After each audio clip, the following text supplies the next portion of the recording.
میرا یہ قدم تمام اولیاء کرام کی گردن پر ہے۔ ایک مرتبہ محلہ حلبہ میں اپنے مہمان خانے میں وعظ فرماتے ہوئے حضور سیدنا غوث اعظم پر اچانک حالت کشف طاری ہوئی۔ آپ رحمت اللہ علیہ نے فرمایا، میرا یہ قدم ہر ولی اللہ کی گردن پر ہے۔ یہ ارشاد سن کر تمام اولیاء اللہ نے اپنی گردنیں جھکا دیں۔ صلحائے امت نے اس کی توضیح فرمائی ہے کہ آپ رحمت اللہ علیہ کے عہد مبارک اور بعد میں قیامت تک آپ کی عطا کے بغیر ولی اللہ ولایت کے درجے پر فائز نہیں ہو سکتا۔ سلطان الہند حضرت خواجہ معین الدین چشتی المعروف خواجہ غریب نواز اس وقت خراسان کے پہاڑوں پر مجاہدات میں مشغول تھے۔ انہوں نے بھی حضور سیدنا غوث اعظم کا ارشاد گرامی سن کر اپنی گردن جھکا دی اور یوں عرض گزار ہوئے، آپ کے قدمین شریفین میرے سر اور میرے آنکھوں پر ہیں۔ حضور سیدنا غوث اعظم فرماتے ہیں کہ میں 10 برس کی عمر میں اپنے شہر کے مکتب میں حصول علم کے لیے جایا کرتا تھا۔ اس وقت میرے ساتھ ملائکہ بھی ہوتے تھے جو میرے آگے پیچھے میری حفاظت کے لیے چلتے تھے۔ جب میں مدرسہ پہنچتا تو یہ منادی کرتے تھے، اللہ کے ولی کے لیے جگہ خالی کر دو۔ چنانچہ وہ میرے لیے جگہ خالی کر دیتے تھے۔ ایک مرتبہ میں نے ایک ایسے شخص کو دیکھا جس نے فرشتوں کی آواز سن کر کہا، جس میں کوئی مزاحمت نہ ہوگی، کہ یہ ایک نہایت معزز گھرانے کا فرد ہے اور عن قریب اس کو وہ عظمت حاصل ہوگی جس میں کوئی مزاحمت نہ ہوگی، اور اس کو ایسا قرب نصیب ہوگا کہ اس کو کوئی فریب نہ دے سکے گا۔ پھر 40 برس بعد میں نے اس شخص کو پہچانا۔ وہ شخص ابدالوں میں سے تھا۔ حضرت شیخ ابو سعود احمد بن بکر حریمی سے مروی ہے کہ حضور سیدنا غوث اعظم نے فرمایا کہ میں 55 سال تک تنہا عراق کے بیابانوں میں پھرتا رہا۔ میں لوگوں کو نہ جانتا، لوگ مجھے نہ جانتے۔ اسی دوران میرے پاس رجال الغیب اور جنات تشریف لاتے جنہیں میں طریقت اور اصول کی تعلیم دیتا تھا۔ ابتدا میں جب میں عراق میں داخل ہوا تو حضرت خضر میرے ہم سفر بنے، اور بعد میں اس وقت ان کو پہچانتا نہ تھا، اور اس کے ساتھ میرا معاہدہ ہوا کہ میں ان کے کسی حکم کی خلاف ورزی نہیں کروں گا۔ ایک مرتبہ انہوں نے مجھے ایک جگہ بیٹھنے کا حکم دیا اور میں اس جگہ 3 سال تک بیٹھا رہا۔ سال میں ایک مرتبہ حضرت خضر میرے پاس تشریف لاتے، فرماتے کہ یہی تیرا مقام ہے جہاں تجھے پہنچایا گیا ہے۔ اس عرصہ کے دوران تمام نفسانی خواہشات مجھ پر انسانی شکل میں وارد ہوئیں، لیکن اللہ عز و جل نے مجھے ہر موقع پر استقامت عطا فرمائی اور مجھے ان خرافات سے بچائے رکھا۔ ابتدا میں میرا نفس مجاہدہ کا کوئی طریقہ اختیار کرتا تو میں اس پر قائم ہو جاتا اور کسی چیز کو قبول نہ کرتا تھا۔ ایک طویل مدت تک اپنا گلا گھونٹتے ہوئے میں مدائن کے جنگلوں میں مجاہدات میں مشغول رہا۔ حضور سیدنا غوث اعظم فرماتے ہیں کہ میں نے اپنے نفس کو مختلف مجاہدوں، مختلف ریاضتوں اور مختلف مشقتوں میں ڈالے رکھا۔ 1 سال تک میں گری ہوئی چیزیں اٹھا کر کھاتا رہا، دوسرے سال پانی پر گزارا کیا، اور تیسرے سال نہ میں نے کچھ کھایا، نہ پیا اور نہ ہی سویا۔ ایک مرتبہ شدید سردی کی وجہ سے میں ایوان کسریٰ کے کھنڈرات میں سویا تو رات بھر میں 40 مرتبہ طبیعت خراب ہوئی۔ حضور سیدنا غوث اعظم فرماتے ہیں، ہر سال ایک بزرگ آتے اور وہ مجھے جبہ دے کر چلے جاتے۔ اسی طرح میں نے بے شمار طریقوں سے دنیا اور نفس سے چھٹکارا پانے کی کوشش کی۔ لوگ مجھے دیوانہ سمجھتے تھے۔ میں برہنہ جسم جنگلوں میں چلا جاتا اور کانٹوں پر لوٹتا شور مچاتا تھا۔ میرا تمام بدن سے خون جاری ہو جایا کرتا تھا اور لوگ مجھے اٹھا کر شفا خانے لے جایا کرتے، جہاں میری حالت مزید بگڑ جاتی۔ ایک وقت ایسا بھی آیا جب مجھ میں اور مردہ میں کوئی فرق نہ تھا۔ لوگ کفن لے کر آئے، غسال کو بلوایا کہ وہ مجھے غسل دے دیں۔ ابھی انہوں نے مجھے غسل دینے کے لیے تختہ پر ڈالا ہی تھا کہ میری حالت درست ہو گئی۔ میں اٹھ کھڑا ہوا۔ طریقت کی ان پرخطر راہوں میں نہ تو میں کبھی خوف زدہ ہوا اور نہ کبھی میرا نفس مجھ پر غلبہ پا سکا، اور نہ ہی دنیا کی آرائش مجھے حیران کر سکی۔ حضور سیدنا غوث اعظم فرماتے ہیں، شیطان نے میرے گرد بے شمار جال بچھائے۔ جب میں نے اس سے کہا کہ یہ کیا ہے تو اس نے کہا، یہ دنیاوی چیزیں ہیں اور میں ان جالوں سے تم جیسوں کو شکار کرتا ہوں۔ میں نے 1 سال تک شیطان کا مقابلہ کیا، اس کے بچھائے ہوئے تمام جالوں کو ختم کر دیا۔ اس کے بعد میرے سینے کو کھول دیا گیا اور مجھ پر بے شمار خلائق ظاہر ہوئے۔ حضور سیدنا غوث اعظم فرماتے ہیں میں نے دریافت کیا کہ یہ اللہ کیسے ہیں؟ جواب ملا کہ یہ خلق کے اسباب ہیں جو تم سے ملے ہوئے ہیں۔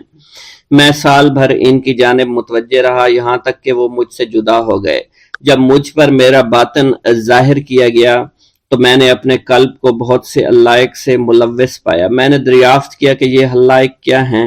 جواب ملا یہ تمہارے ارادے، تمہارے اختیارات ہیں۔ چنانچہ 1 سال تک ان کی جانب متوجہ رہا کہ وہ مجھ سے دور ہو گئے۔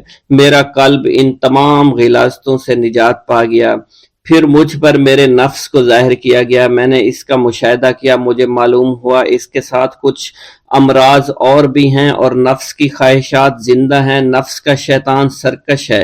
چنانچہ میں نے سال بھر پھر توجہ دلائی اور میرے نفس کے تمام امراض سرے سے ہی ختم ہو گئے اور اس کے شیطان نے کلمہ پڑھ لیا اور پھر میرے تمام امور اللہ کے لیے ہو گئے اور میں اپنی ہستی سے باہر نکل آیا۔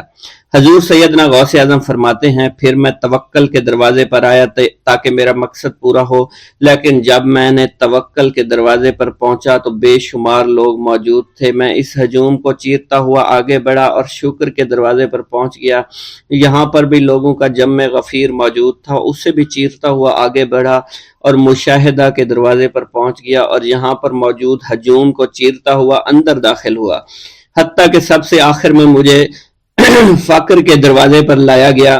فقر کا دروازہ خالی تھا۔ جب اس دروازہ میں داخل ہوا تو دیکھا جن جن چیزوں کو میں نے ترک کیا تھا وہ سب یہاں موجود تھیں۔ یہاں مجھے ایک بہت بڑے روحانی خزانے کی فتوحات سے نوازا گیا اور میرے لیے تمام دنیا کے خزانے کھول دیے گئے۔ مجھے روحانی عزت، دائمی فنا اور خالص آزادی عطا فرمائی گئی۔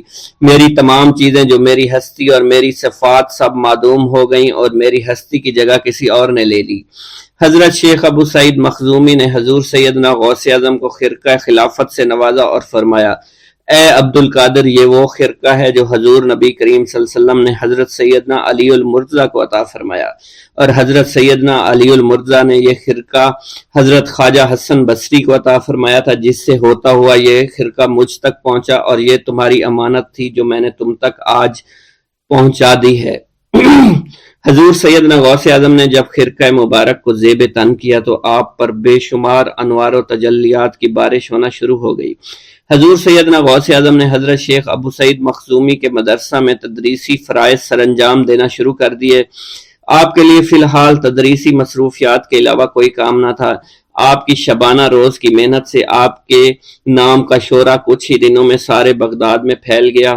طلبہ دور دراز کے علاقوں سے علم کے حصول کے لیے آنے لگے۔ طلبہ کی تعداد جب مزید بڑھنا شروع ہو گئی تو ارد گرد کے کئی مکانات کو خرید کر مدرسہ میں داخل کر لیا گیا۔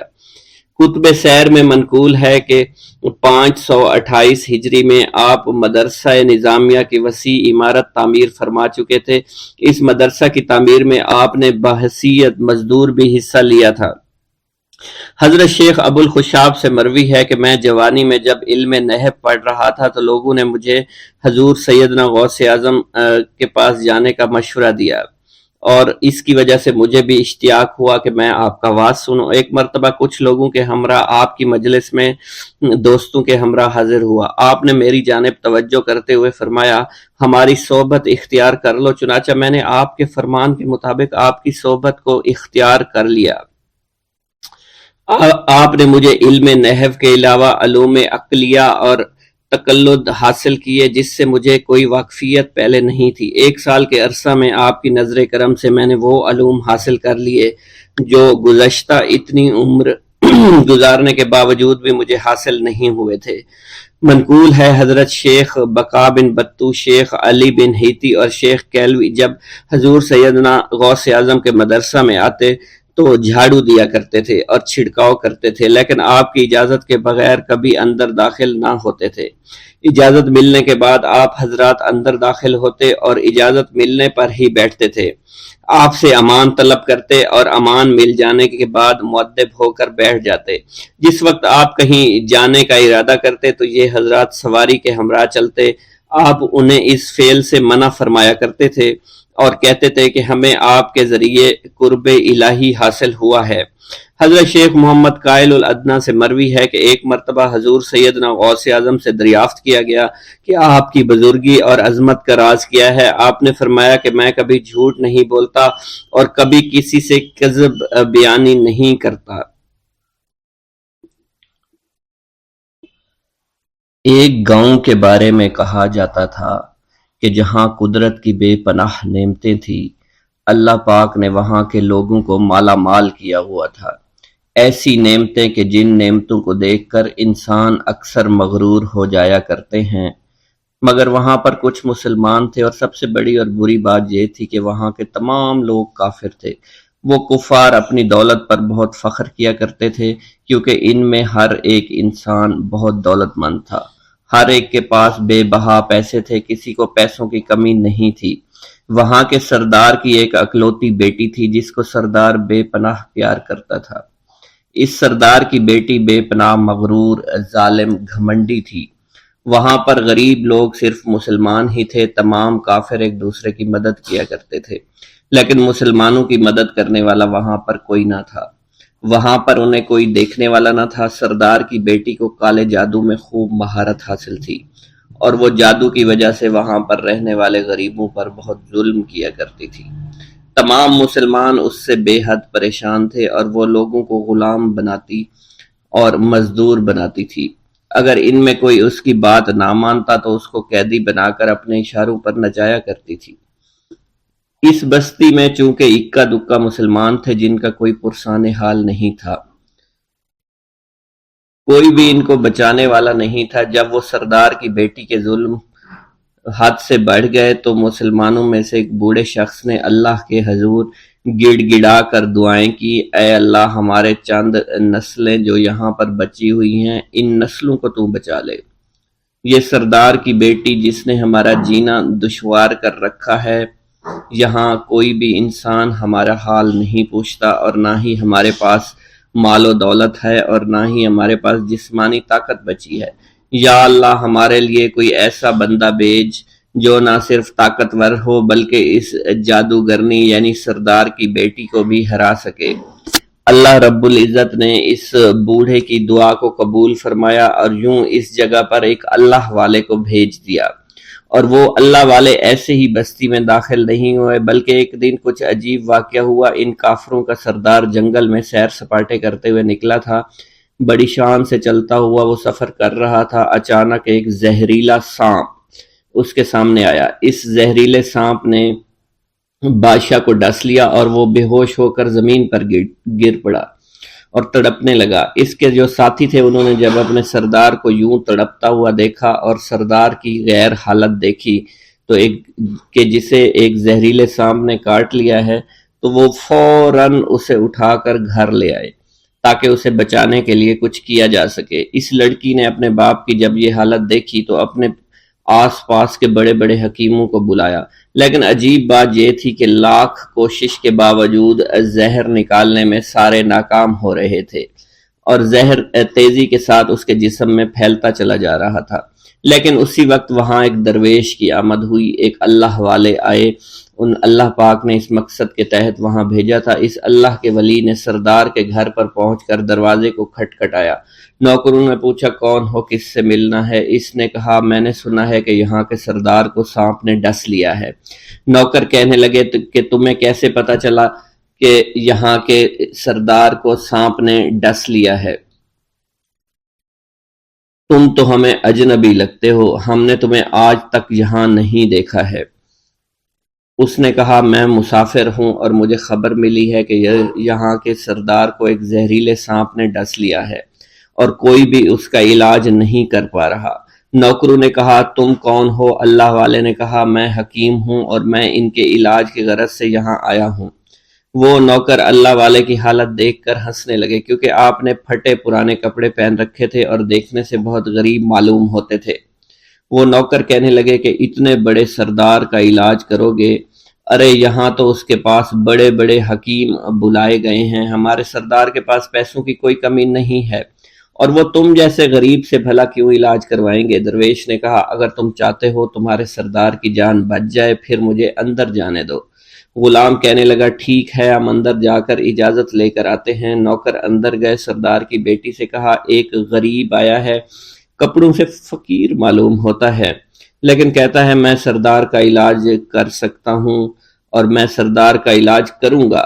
جو زہر تیزی کے ساتھ جسم میں پھیل رہا ہے میں اس کو باہر نکال پھینک کروں گا۔ اس کی بیٹی کہنے لگی ٹھیک ہے بلا لو۔ جب وہ اللہ والے اس کے گھر کے اندر گئے تو دیکھا سردار تڑپ رہا تھا، ٹانگ کو بار بار بستر پر پٹخ رہا تھا۔ اللہ والے نے اس کے پیر کی طرف دیکھا جہاں سانپ نے اس کو کاٹا تھا، اسی جگہ اللہ والے نے تھوک دیا، فوراً وہاں سے بھاگ گئے۔ اس کے سارے سپاہی اس کی بیٹی دیکھ کر حیران رہ گئے کہ یہ بھلا کون سا دیوانہ ہے، کمرے میں آیا، علاج کی بجائے اسی جگہ پر تھوک دیا جہاں صرف کاٹا تھا اور بھاگ بھی گیا، اس کو کوئی گرفتار نہیں کر سکا۔ سردار کی بیٹی غصے میں تل ملا اٹھی کہ اس نے جو گستاخی کی ہے اس کی کوئی بات نہیں، تھوک کو میں صاف کروا دوں گی مگر اس کو تو میں ابھی گرفتار کرواتی ہوں۔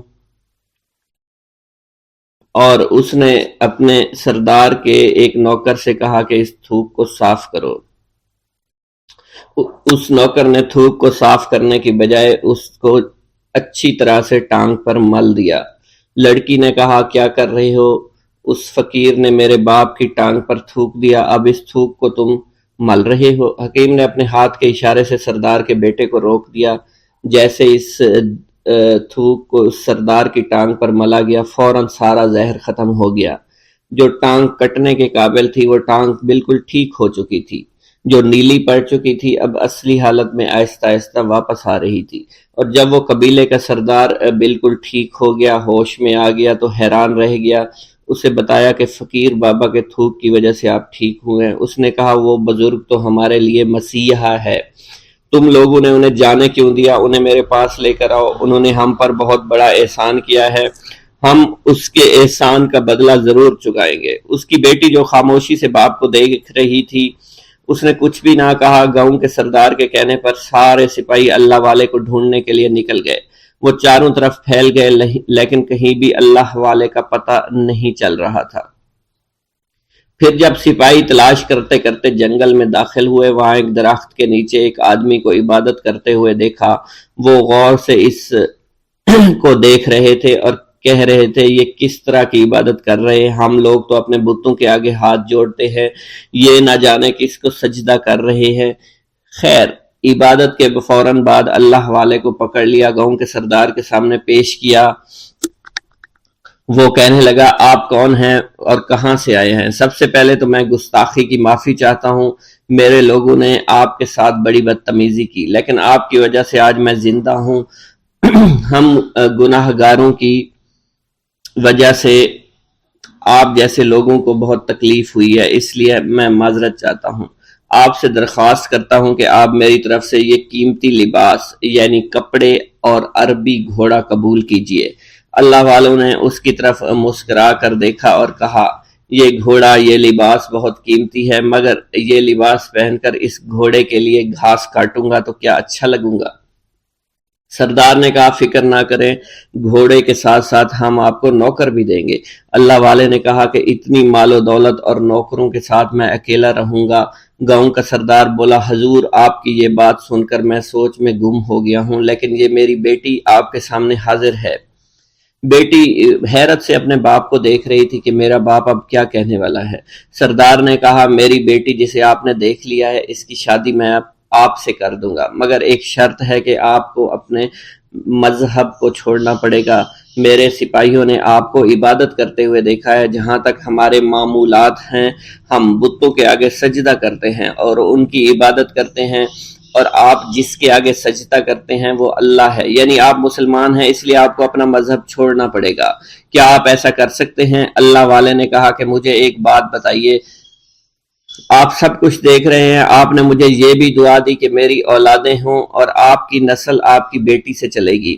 مجھے ایک بات بتائیں، اگر ان بچوں میں سے کسی بچے کو خدا نخواستہ کچھ ہو گیا تو کس کو رونا پڑے گا؟ سردار نے جواب دیا اگر خدا نہ خواستہ کچھ ایسا ہوا تو رونا مجھ کو ہی پڑے گا۔ اللہ والا نے مسکرا کر کہا اگر یہ سارا مال لے کر مجھے رونا ہی پڑا تو آپ اپنا گھوڑا، اپنی دولت، اپنی بیٹی، ہر چیز اپنے پاس رکھ لو۔ میں خوش ہوں، میں مسلمان ہوں، میں ٹھیک ہوں۔ اگر یہ تمام چیزیں لے کر مجھے اپنا محلہ چھوڑنا پڑے تو میں اپنی جان دے کر بھی اپنے مذہب کو نہیں چھوڑوں گا۔ جس طرح آپ نے مجھے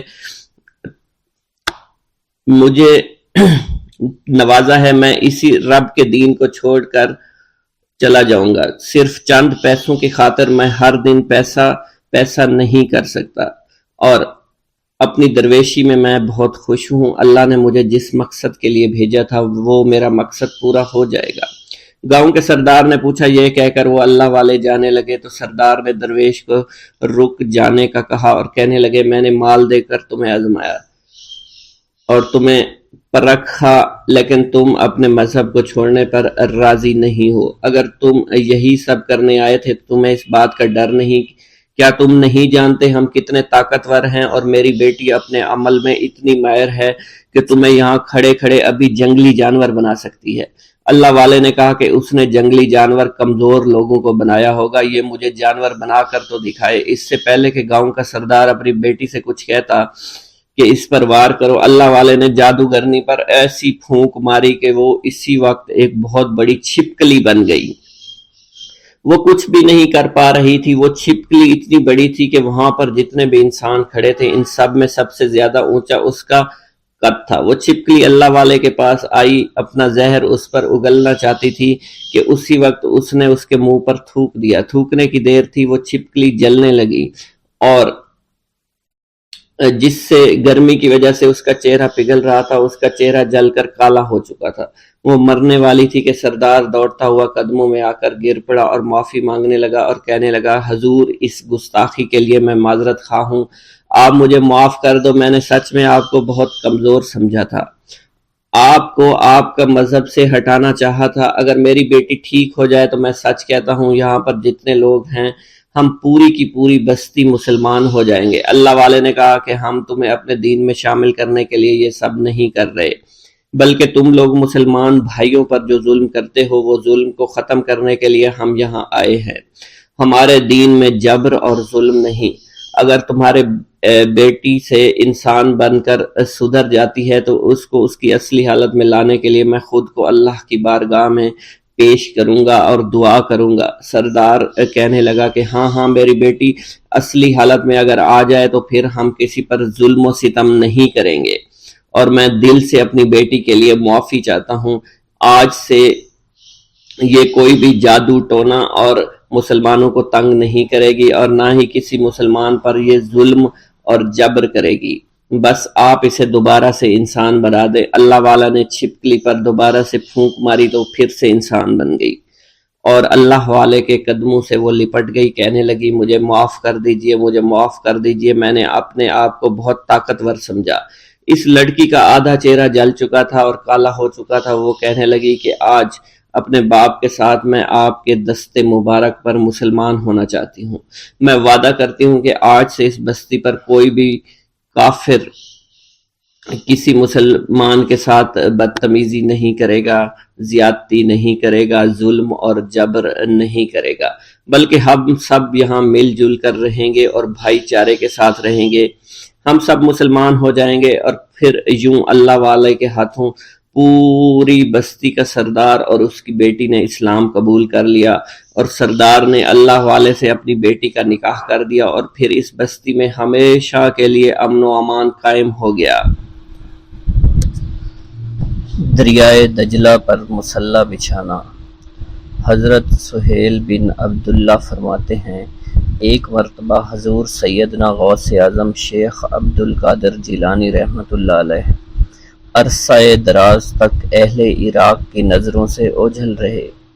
لوگوں نے آپ کی تلاش شروع کی تو معلوم ہوا کہ آپ کو دریائے دجلہ کی جانب جاتے ہوئے دیکھا گیا ہے۔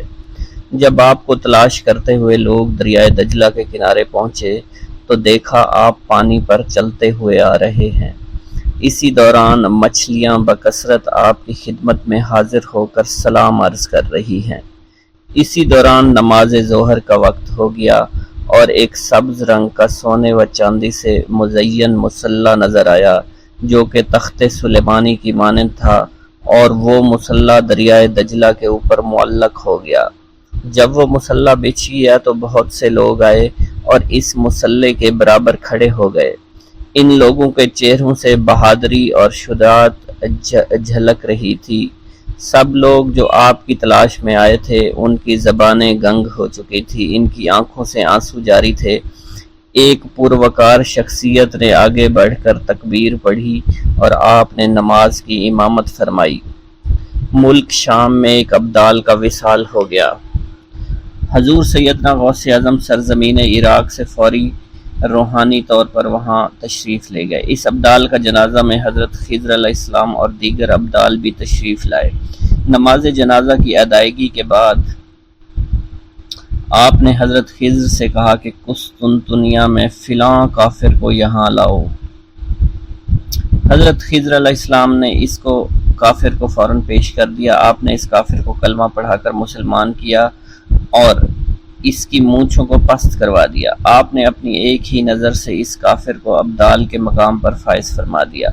آپ نے تمام ابدالوں کو مخاطب کرتے ہوئے فرمایا کہ میں اسے وصال پانے والے ابدال کے مقام پر تعینات کرتا ہوں، جس پر تمام ابدالوں نے اپنے سر تسلیم خم کر دیے۔ حضور سیدنا غوث اعظم شیخ عبد القادر جیلانی کو ایک مرتبہ رمضان المبارک کے دوران 70 مختلف لوگوں نے افطاری کی دعوت دی۔ آپ نے ہر ایک کی دعوت کو قبول فرما لیا۔ دعوت دینے والے افراد کو ایک دوسرے کی دعوت کا علم بالکل بھی نہیں تھا۔ آپ مقررہ وقت پر ان سب کے گھروں میں تشریف لے گئے اور ان کے ساتھ افطاری فرمائی۔ اسی دوران آپ نے اپنے آستانہ پر بھی افطاری فرمائی۔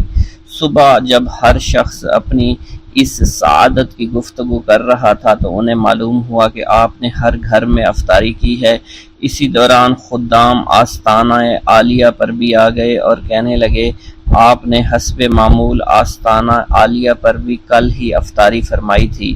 جب آپ کی خدمت میں اس بات کو بیان کیا گیا تو آپ نے فرمایا کہ تمام لوگ اپنے قول میں سچے ہیں اور میں نے ہر ایک کی دعوت کو قبول کیا اور ہر ایک کے گھر کے ساتھ افطاری فرمائی۔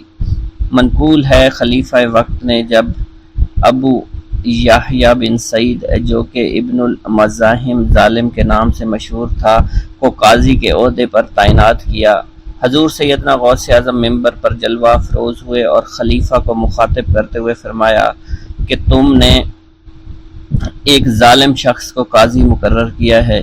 کل جب تم اللہ تعالیٰ کی بارگاہ میں حاضر ہوگے تو اس وقت کیا جواب دو گے؟ خلیفہ کو جب آپ کی اس خطاب کی خبر ہوئی تو وہ کانپ اٹھا، رونا شروع کر دیا۔ اس نے فوراً ابو یحییٰ کو قاضی القضاء کے عہدے سے معزول کر دیا۔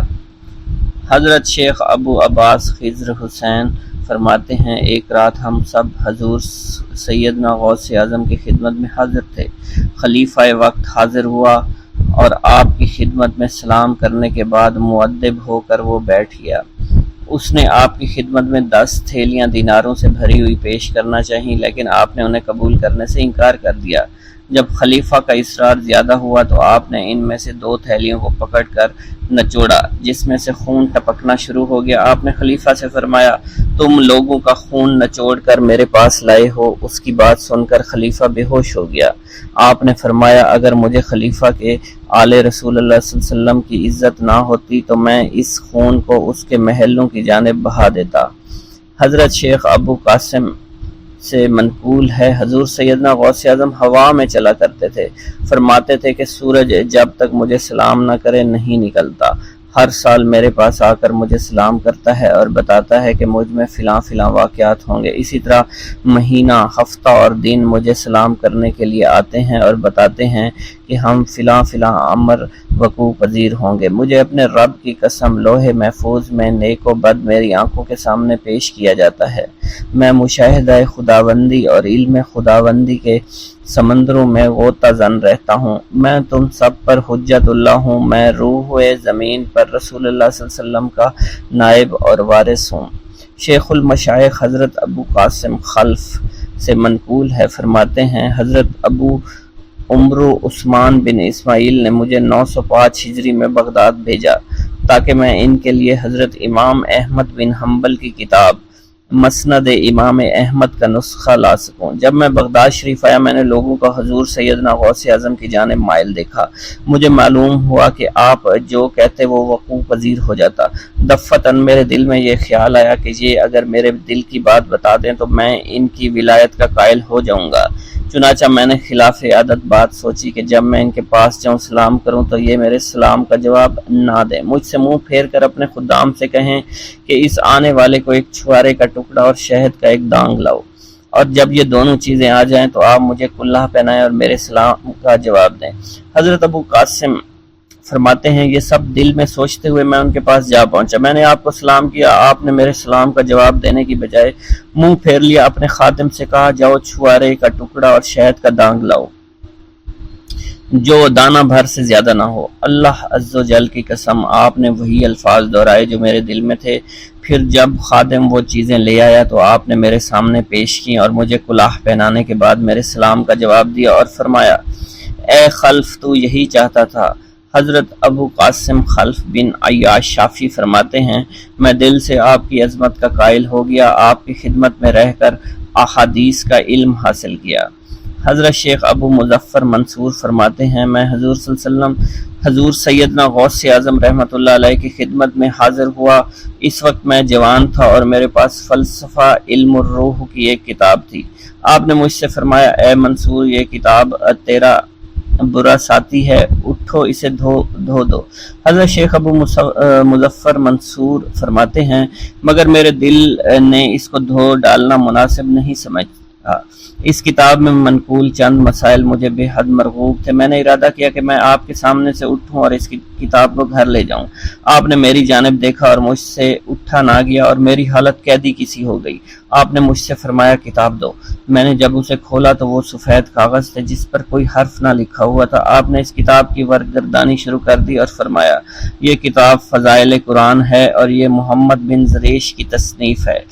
حضرت شیخ ابو مظفر منصور فرماتے ہیں پھر آپ نے وہ کتاب مجھے واپس فرما دی۔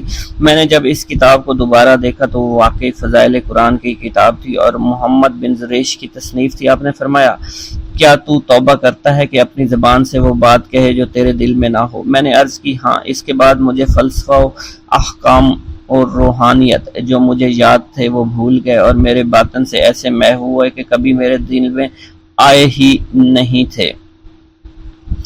منقول ہے حضور سیدنا غوث اعظم شیخ عبد القادر جیلانی کے زمانہ میں ایک ایک مقرب کی ولایت سلب کر لی گئی۔ سب چھوٹے بڑے اس کو حقارت کی نگاہ سے دیکھنے لگے۔ اس نے 360 اولیاء اللہ سے التجا کی کہ وہ اس کے حق میں دعا فرمائیں، لیکن اس کا نام لوح محفوظ پر اشتیاق کی فہرست میں لکھ دیا گیا تھا۔ ان اولیاء اللہ نے اس کو بتایا کہ تم کامیاب نہیں ہوگے۔ اس کے چہرے کا رنگ سیاہ پڑ گیا۔ اس شخص نے حضور سیدنا غوث اعظم کی خدمت میں حاضر ہو کر دعا کی درخواست کی۔ آپ نے فرمایا تم اللہ کی بارگاہ میں مردود ہو گئے مگر میں تمہیں اللہ کی اذن سے مقبول بنا سکتا ہوں۔ پھر حضور سیدنا غوث اعظم نے اس کے لیے بارگاہ الہی میں دعا فرمائی۔ غیب سے ندا آئی کیا تمہیں معلوم ہے تم سے پہلے بھی 360 اولیاء اللہ اس کے لیے سفارش کر چکے ہیں لیکن اس کا نام لوح محفوظ پر اشتیاق کی فہرست میں لکھا جا چکا ہے۔ آپ نے عرض کیا یا الہی تو مردود کو مقبول اور مقبول کو مردود بنانے پر قادر ہے۔ اگر تیری منشا یہی ہے تو نے اس کو مقبول بنانے کے لیے مجھ سے دعا کیوں کروائی؟ غیبی ندا آئی اے عبد القادر اسے میں نے تمہارے سپرد کیا، تم اسے چاہے جو سزا دو اور جو چاہے بنا دو۔ چنانچہ آپ کی دعا سے وہ پھر سے بارگاہ الہی میں مقبول ہو گیا۔ حضرت شیخ ابو صالح سے منقول ہے حضرت شیخ ابو مدین نے مجھے حضور سیدنا غوث اعظم کی خدمت میں بغداد فقر کی تعلیم کے لیے بھیجا۔ آپ نے مجھے 20 دن تک اپنے خلوت خانہ کے دروازے پر بٹھائے رکھا۔ 20 روز گزرنے کے بعد مجھے قبلہ رو ہونے کا حکم دیا گیا۔ جب میں قبلہ رو ہو گیا تو آپ نے فرمایا اے ابو صالح اس طرف دیکھ۔ چنانچہ جب میں نے اس کی جانب دیکھا تو آپ نے فرمایا کیا دیکھ رہے ہو؟ میں نے عرض کیا بیت اللہ شریف میری آنکھوں کے سامنے ہے۔ آپ نے مجھے حکم دیا اب مغرب کی سمت دیکھ۔ میں نے اپنا چہرہ مغرب کی سمت کیا تو آپ نے دریافت کیا کہ آپ کیا دیکھ رہے ہو؟ میں اپنے مرشد پاک حضرت ابو مدین کو دیکھ رہا ہوں۔ ایک مرتبہ سنان نامی عیسائی پادری نے حضور سیدنا غوث اعظم کی محفل میں حاضر ہو کر سلام عرض کیا اور حاضرین میں کھڑے ہو کر بیان دیا کہ میں یمن کا رہنے والا ہوں، میں نے ارادہ کیا کہ میں اسلام قبول کروں۔ اسی دوران میرے دل میں خیال پیدا ہوا کہ میں اس دور کی سب سے بہترین شخصیت کے دست مبارک پر کلمہ پڑھوں۔ اسی سوچ کے مجھے نیند آ گئی۔ خواب میں مجھے حضرت سیدنا عیسیٰ علیہ السلام کی زیارت نصیب ہوئی۔ آپ نے مجھ سے ارشاد فرمایا کہ تم بغداد شریف چلے جاؤ اور شیخ عبد القادر جیلانی کے دست حق پر اسلام قبول کرو، کیونکہ اس وقت وہ روئے زمین پر تمام لوگوں میں افضل اور اعلیٰ ہے۔ بسم اللہ الرحمن الرحیم۔ منقول ہے کہ حضور سیدنا غوث اعظم کے زمانہ میں ایک مقرب کی ولایت سلب کر لی گئی۔ سب چھوٹے بڑے اس کو حقارت کی نگاہ سے دیکھنے لگے۔ اس نے 360 اولیاء اللہ سے التجا کی کہ وہ اس کے حق میں دعا فرمائیں، لیکن اس کا نام لوح محفوظ پر اشتیاق کی فہرست میں لکھ دیا گیا۔ ان اولیاء اللہ نے اس کو بتایا کہ تم کامیاب نہیں ہوں گے۔ اس کے چہرے کا رنگ سیاہ پڑ گیا۔ اس شخص نے حضور سیدنا غوث اعظم شیخ عبد القادر جیلانی کی خدمت میں حاضر ہو کر دعا کی درخواست کی۔ آپ نے فرمایا تم اللہ عز و جل کی بارگاہ میں مردود ہو گئے ہو، مگر میں تمہیں اللہ کے اذن میں مقبول بنا سکتا ہوں۔ پھر حضور سیدنا غوث اعظم نے اس کے لیے بارگاہ الہی میں دعا فرمائی تو غیب سے ندا آئی، کیا تمہیں معلوم ہے کہ تم سے پہلے بھی 360 اولیاء اللہ اس کے لیے سفارش کر چکے ہیں، لیکن اس کا نام لوح محفوظ پر اشتیاق کی فہرست میں لکھا جا چکا ہے۔ یا الہی تو مردود کو مقبول، مقبول کو مردود بنانے پر قادر ہے۔ اگر تیری منشا یہی ہے تو نے اس کو مقبول بنانے کے لیے مجھ سے دعا کیوں کروائی؟ غیبی ندا آئی، اے عبد القادر، اسے میں نے تمہارے سپرد کیا، تم اسے جو چاہے بنا دو۔ چنانچہ آپ کی دعا سے وہ پھر سے بارگاہ الہی میں مقبول ہو گیا۔ حضرت شیخ ابو صالح سے منقول ہے، حضرت شیخ ابو مدین مغربی نے مجھے حضور سیدنا غوث اعظم شیخ عبد القادر جیلانی کی خدمت میں بغداد فقر کی تعلیم کے لیے بھیجا۔ آپ نے مجھے 20 دن تک اپنے خلوت خانہ کے دروازہ پر بٹھائے رکھا اور 20 روز گزرنے کے بعد مجھے قبلہ رو ہونے کا حکم دیا گیا۔ جب میں قبلہ رو ہو گیا، آپ نے فرمایا اے ابو صالح اس طرف دیکھو۔ چنانچہ میں نے اس جانب دیکھا تو آپ نے فرمایا کیا دیکھ رہے ہو؟ میں نے عرض کیا بیت اللہ شریف میری نگاہوں کے سامنے ہے۔ آپ نے مجھے حکم دیا کہ اب مغرب کی سمت دیکھو۔ میں نے اپنا چہرہ مغرب کی جانب کیا تو آپ نے فرمایا کہ اب کیا دیکھ رہے ہو؟ میں نے عرض کیا کہ میں اپنے مرشد پاک حضرت ابو مدین کو دیکھ رہا ہوں۔ ایک مرتبہ سنان نامی عیسائی پادری نے حضور سیدنا غوث اعظم کی محفل میں حاضر ہو کر سلام عرض کیا۔ حاضرین کھڑے ہو کر بیان دیا کہ میں یمن کا رہنے والا ہوں، میں نے ارادہ کیا کہ میں اسلام قبول کروں گا۔ اسی دوران میرے دل میں خیال پیدا ہوا میں اس دور کی سب سے بہترین شخصیت کے دست مبارک پر کلمہ پڑھوں۔ اسی سوچ کے دوران مجھے نیند آ گئی۔ خواب میں مجھے حضور سیدنا عیسیٰ کی زیارت نصیب ہوئی۔ آپ علیہ السلام نے مجھ سے ارشاد فرمایا بغداد چلے جاؤ، شیخ عبد القادر کے دست حق پر اسلام قبول کرو، کیونکہ اس وقت وہ روئے زمین پر تمام لوگوں میں افضل اور اعلیٰ ہیں۔ حضرت شیخ عمر الحکیمانی سے منقول ہے، ایک مرتبہ حضور سیدنا غوث اعظم کی خدمت میں 13 لوگ دائرہ اسلام میں داخل ہونے کے لیے حاضر ہوئے۔ ان لوگوں نے بیان کیا کہ ہم عرب کے عیسائی ہیں اور ہم نے کلمہ پڑھنے کا ارادہ کر لیا ہے۔ ابھی یہ سوچ ہی رہے تھے کہ کس مرد کامل کے دست حق پر کلمہ پڑھیں گے، ہمیں ہاتف غیب سے آواز سنائی دی کہ بغداد جا کر شیخ عبد القادر جیلانی کے دست مبارک پر کلمہ پڑھو۔ حضرت شیخ زین الدین ابو الحسن علی بن ابی طاہر سے مروی ہے، فرماتے ہیں میں نے حضور سیدنا غوث اعظم سے علم حاصل کیا۔ اللہ عز و جل نے مجھے 1 سال میں اتنا علم دیا کہ دوسروں کو وہ علم 20 سال میں بھی نصیب نہ ہوا ہوگا۔ میں نے آپ سے مصر جانے کی اجازت طلب کی۔ آپ نے فرمایا تو دمشق پہنچ کر غازیوں کو مصر میں داخل ہونے کے لیے تیار پائے گا تاکہ اس پر قبضہ ہو جائے، مگر ان سے کہنا کہ وہ ہرگز کامیاب نہ ہوں گے، ہاں دوسری مرتبہ وہ کامیاب ہو جائیں گے۔ حضرت شیخ زین الدین فرماتے ہیں جب میں دمشق پہنچا میں نے وہی حال پایا جو آپ نے بیان فرمایا تھا۔ میں نے ان سے کہا تو وہیں نہ رکے۔ جب میں مصر پہنچا تو میں نے خلیفہ کو ان کو مقابلے کے لیے تیار پایا۔ میں نے خلیفہ سے کہا گھبراؤ نہیں، کامیاب ہو جاؤ گے۔ وہ فرماتے ہیں خلیفہ نے مجھے اپنا ندیم خاص مقرر فرمایا اور اپنے ہر راز سے مجھے واقفیت دے دی۔ پھر دوسری مرتبہ غازی آئے، انہوں نے مصر پر قبضہ کر لیا۔ مجھے حضور سیدنا غوث کے قول کے مطابق ہر ایک سے 1.5 لاکھ دینار ملے۔ مجھے مصر میں ہر خاص و عام میں مقبولیت حاصل ہوئی اور بے شمار لوگ میرے وعظ سے مستفید ہونے لگے۔ حضرت شیخ ابو الخیر سے منقول ہے، فرماتے ہیں میں شیخ ابو محمد حسن، شیخ ابو قاسم، شیخ ابو حفظ کی خدمت میں حاضر ہوئے۔ آپ نے فرمایا تم سب اپنی اپنی حاجات بیان کرو، میں انشاءاللہ تمہاری حاجات پوری کروں گا۔ شیخ ابو سعید نے کہا کہ میں ترک دنیا اختیار کرنا چاہتا ہوں۔ شیخ ابن قائد وانی نے کہا کہ مجھے مجاہدے کی قوت عطا کر دیجئے۔ شیخ بزاز نے کہا خوف الہی چاہتا ہوں۔ شیخ فارسی نے کہا اللہ کے ساتھ میرا ایک حال ہے جسے میں کھو بیٹھا ہوں، چاہتا ہوں میرا وہ حال لوٹ آئے۔ شیخ جمیل نے کہا میں حفظ کرنا چاہتا ہوں۔ شیخ عمر نے کہا میں علم کی زیادتی چاہتا ہوں۔ شیخ خلیل نے کہا میں چاہتا ہوں مجھے موت نہ آئے، یہاں تک کہ مجھے مقام قطبیت پر فائز کیا جائے۔ شیخ ابو البرکات نے کہا کہ میں محبت الہی میں استغراق چاہتا ہوں۔ شیخ ابو عبداللہ نے کہا کہ میں نائب وزیر بننا چاہتا ہوں۔ شیخ ابو مفتوح نے کہا کہ میں خلیفہ کے گھر کا استاد بننا چاہتا ہوں۔ حضرت شیخ ابو الخیر فرماتے ہیں حضور سیدنا غوث اعظم نے فرمایا انشاءاللہ تم سب کی حاجات جلد پوری ہوں گی۔ چنانچہ آپ کا قول پورا ہوا اور تمام لوگوں کی حاجات پوری ہوئیں ماں سوائے شیخ خلیل کے، کیونکہ حضرت شیخ خلیل نے قطبیت مانگی تھی جس کا وقت ابھی نہیں آیا تھا۔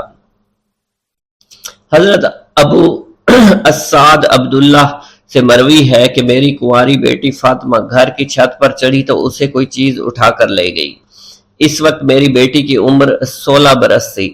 میں حضور سیدنا غوث اعظم شیخ عبد القادر جیلانی کی خدمت میں حاضر ہوا اور سارا ماجرا ان کے گوش گزار کر دیا۔ آپ نے فرمایا تم آج رات کو کرخ کے ویرانے میں جاؤ اور تل خمس 5واں ٹیلا کے پاس جا کر بیٹھ جاؤ اور اپنے ارد گرد دائرہ کھینچ لو۔ دائرہ کھینچتے وقت بسم اللہ علی نیت عبد القادر کے الفاظ پڑھنا۔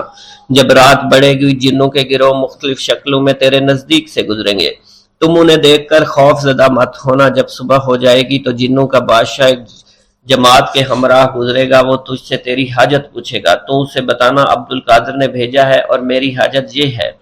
ابو سعید فرماتے ہیں میں نے حکم کی تعمیل کی، آپ کے فرمان کے مطابق ڈراؤنی شکلوں والے لوگ گزرے مگر دائرہ کے نزدیک کوئی نہ آ سکا، یہاں تک کہ صبح جنوں کا بادشاہ گھوڑے پر سوار ہو کر آیا۔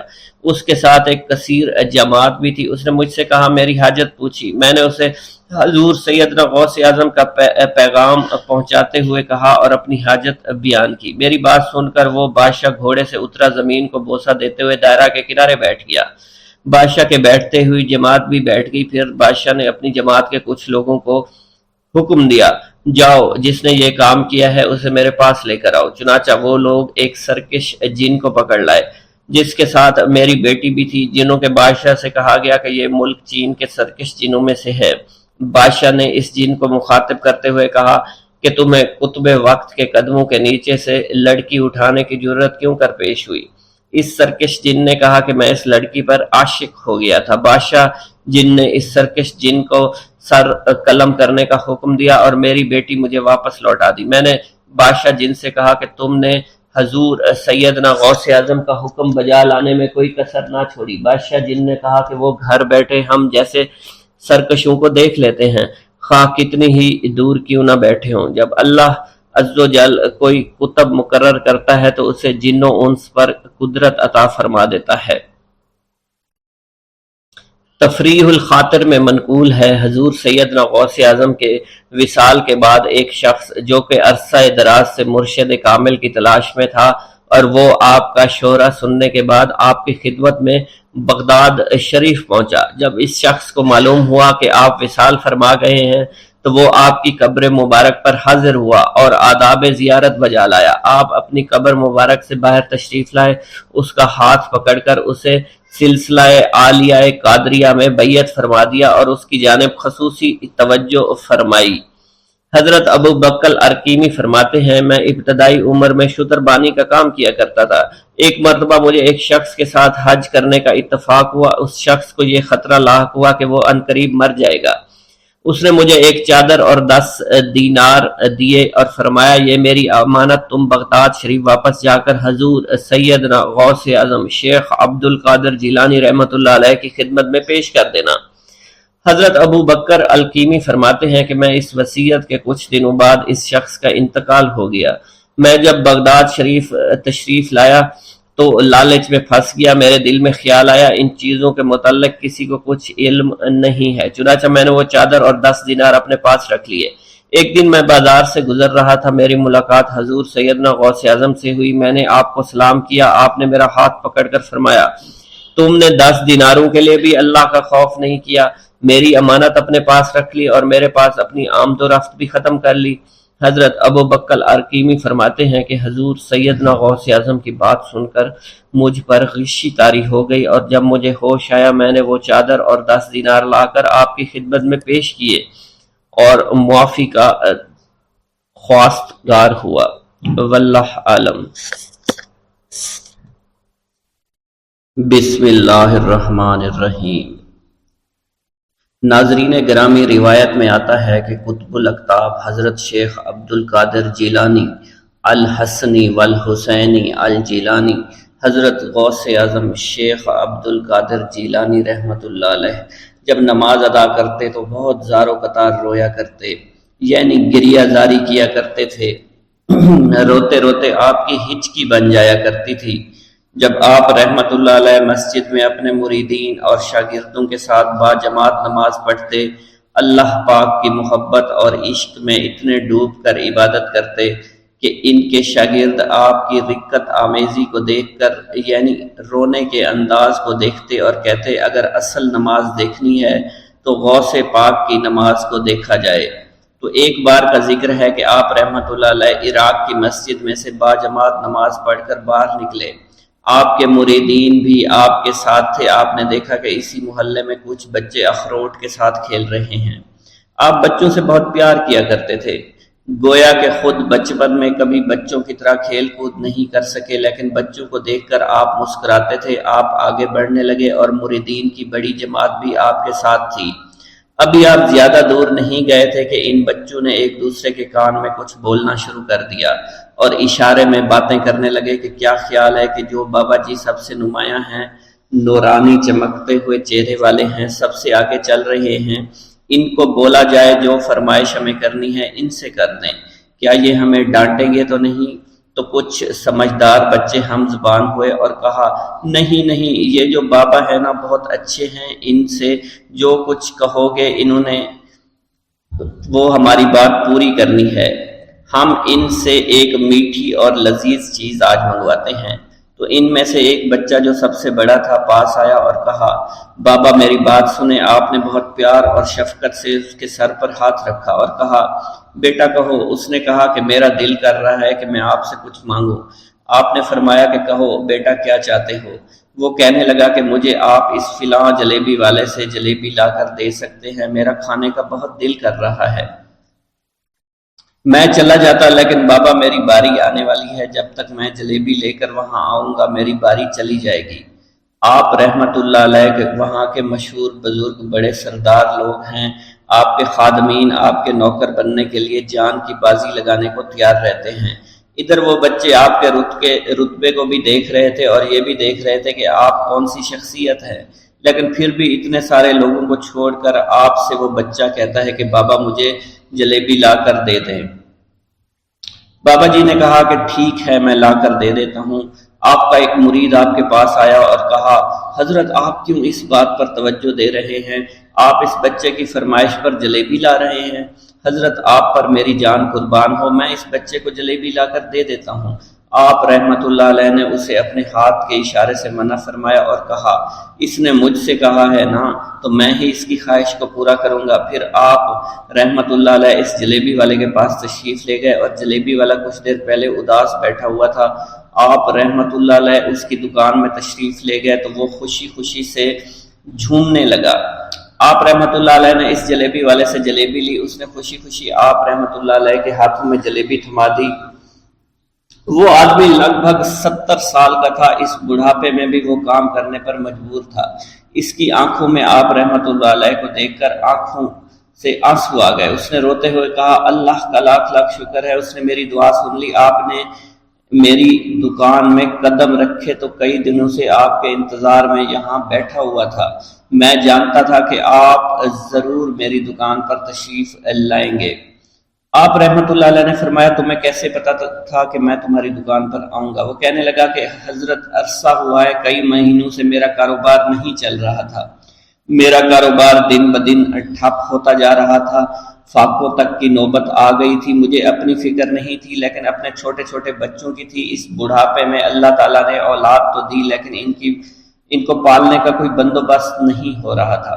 میں نے اپنی اس پریشانی کا ذکر کسی سے کیا تو اس نے کہا کہ عراق کے ایک شہر میں چلے جاؤ، وہاں پر کوئی ایک فقیر ہے، اس سے دعا کراؤ، وہ جس کے لیے دعا کرتے ہیں اس کا کام بن جاتا ہے۔ میں اتنا پریشان تھا کہ اس آدمی کے کہنے پر اس فقیر سے ملنے چلا گیا۔ اس کی تلاش کر کے میں نے اس سے کہا تم میرے لیے دعا کرو تاکہ میرے کاروبار میں ترقی ہو جائے اور میرے رزق میں برکت ہو جائے اور تنگ دستی دور ہو جائے تاکہ میں بیوی بچوں کا پیٹ پال سکوں۔